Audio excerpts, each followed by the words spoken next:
mind väga soe südamega tere, kas see on? Otsast peale. Jah. Mida tähendab veritsushaigus sinu jaoks?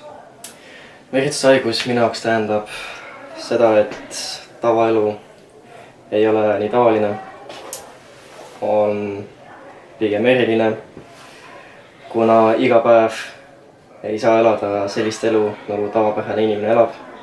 Kindlalt tuleb enda eest rohkem hoolitseda, rohkem nagu ettevaatlikum olla, jälgida ennast, ümbruskonda ja üleüldse lihtsalt enda üle nagu rohkem kontrolli hoida, tähelepanelikum olla.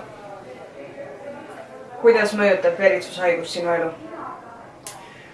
Mõjutab ta sel viisil, et ma pean arvestama kõikide nende tegevustega, mida ma igapäeva toimingutes sooritan. Kaasa arvatud igasugused poeskäigud, absoluutne igasugune igapäevane tegevus.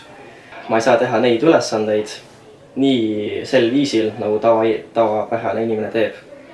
Sellel on hemofiiliku nišš, kuidas ta seab enda jaoks tegevuse igapäevaelu just niimoodi, nagu tema saaks seda kõige paremini läbi elada. Ehk ei saa minna pikale matka käigule, nagu tavapärane inimene teeb.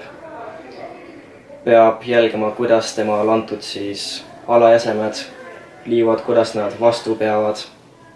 Igasugused poeskäigud, kas ma lähen sinna rattaga, kas ma lähen sinna jala. Iga päev tuleb mõelda, kuidas ja mida ma saaksin nagu enda tervist hinnates endaks nagu paremini seada. Kuidas leidsid hemofiilia ühingu? Hemofiilia ühingu ma leidsin läbi enda Tallinna lastehaigla.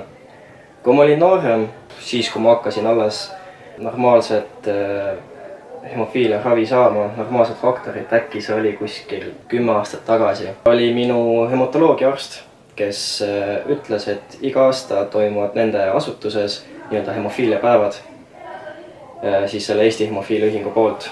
Ja nii siis mu ema oli nagu muidugi väga huvitatud sellest, mind väga soe südamega võeti vastu. Ja siis ma hakkasin seal olema aktiivne ühingu liige ja võtme sealt iga aasta igast üritusest osa, kus vähegi võimalik. Milliseid võimalusi ühing on sulle andnud ja annab ka edaspidi? Ta on andnud mulle väga häid võimalusi harida ennast nii hemofiilia valdkonnas kui ka muude enesehoolduse valdkondades, kuidas nagu ennast ravida, kuidas ennast hoida ja kuidas üldse paremini käituda nii vaimse kui ka füüsilise tervise poolest.